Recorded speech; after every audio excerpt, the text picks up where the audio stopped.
today celebrates 10 years of Black Lives Matter. And the movement and organization that initially came to prominence during the time of George Zimmerman's acquittal in his murdering of Travon Martin.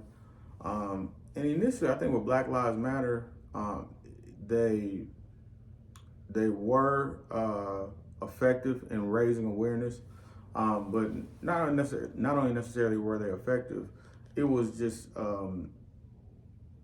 it was the perfect title, because there were other activism groups that were doing similar work. In Florida at that time, you had the Dream Defenders, Philip Agnew, fellow Fam Ewing, but that name, Black Lives Matter, I mean, it just, especially during that time, it just was so, it fit so well. Even though, as my buddy Musab has pointed out several times, if they would have added one word after that, it would have eliminated any confusion, all lives, anything. They would have just said Black Lives Matter too.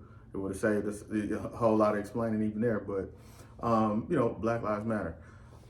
What's interesting about them, I'm not the type of person who throws out the baby with the bathwater. It's undeniable that Black Lives Matter has been a powerful force for raising awareness to stories, and particularly Black men that have been victims, unarmed victims of police brutality. The work that they've been able to do there really has been almost unmatched. Coming into social media, rising alongside Twitter, one could argue that Black Lives Matter may be the most powerful socio-political hashtag ever created, in the history of social media. It was a tool that could raise awareness about stories, shine light on things. Some of these victims, it wasn't as if every time a story came out, it was something that had just happened. A lot of times these were stories that weren't, these were victims where the process was not processing, for lack of a better word, and it was a work of Black Lives Matter that was raising awareness. So that part, can't take anything away from them. Some of the political initiatives that they got behind, they were able to push and really grow as a political force, and seem to have been able to establish their cells and chapters throughout the country. And it seems to have been something operationally that was doing what it's supposed to do. I will say Black Lives Matter has raised a lot of money, and in the political climate that we've been in during a portion of those 10 years, Black Lives Matter raises money that basically is money a lot of times given. It's CYA money. It's okay, this issue's happening. We don't want to look like we don't support racial injustice. Give Black Lives Matter this money.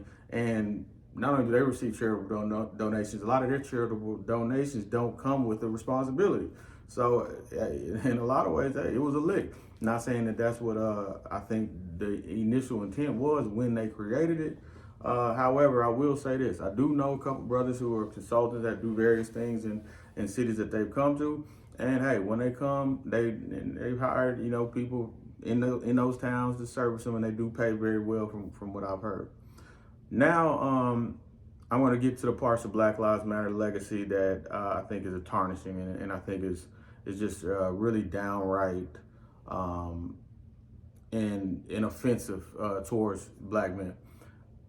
Black Lives Matter is an organization that has raised millions of dollars on the behalf of using dead corpses of heterosexual Black men primarily. I know there's been victims like Sandra Bland, Breonna, but Black Lives Matter, the George Floyd death alone brought in over $50+ million. It's unreal. Hundreds of millions of dollars have been raised by this organization using corpses of Black men. However, when Black Lives Matter has received that money, Black Lives Matter has always been intentional about repurposing that money to LGBTQ trans initiatives. Additionally, Black Lives Matter has said very, very conflicting things about the nuclear family. And it was downright embarrassing for during NBA players during the bubble to be playing and thinking that they're supporting an initiative of Black Lives Matter, while Black Lives Matter on their website is speaking about the nuclear family. When these guys playing in the NBA, many know the challenges that not growing up in the two-parent home have created. Many of them know the power of the nuclear family. So it's almost a slap in the face that while black men are playing in the NBA with this on the floor on their very website, it's talking about that. Interesting thing, I just went on the website before starting this video. To this day, 10 years to the day, right? $100 million plus raised primarily on the corpses of heterosexual black men, right? Right now on Black Lives Matter website, you will not see the word black man. Go to their about page. We affirm queer, we affirm trans, we affirm that, we affirm black lives. But it's like, it's very strange to me that an organization that, you know, basically it was the death of Travon Martin that sparked. It was George Floyd that took it to the next level, in between Alton Sterling, these things, but they just have a real problem with just saying the word black man. It's also very awkward to me that when they initiate their grant program, so a lot of people don't understand, like Black Lives Matter is a nonprofit organization, but they have so much money that they issue grants to smaller nonprofits. Well, Black Lives Matter, again, raises this money on the backs of heterosexual black men and repurposes it to LGBT trans organizations. I think back when we were doing Gentleman's History Hour and I had done the research, of their 30 grants, 29 had went to those communities, right? And there's no problem with them giving grants to those type of organizations if that's what they wanted to. But why does Black Lives Matter have no grants that they give to any organization that could have assisted a George Floyd while he was alive? Why does Black Lives Matter have no partnerships with organizations that can be there for the living Travon? You know, it's almost as if we're more valuable as a corpse than as a living entity, because they seem to have an aversion or some type of at least hesitation when it comes to just directly acknowledging black men in the form of support via grants for organizations that address issues affecting us, challenges unique to us. There's a Shape Center in Houston. There's a ton of organizations in these cities where a lot of these black men have been from, that they could also be partnering with to actually assist black men, being that it's the corpses of black men that do this. But for whatever reason, that's never happened. That's very weird to me. That's very strange to me that to this day, they do not even have the word black man on their website.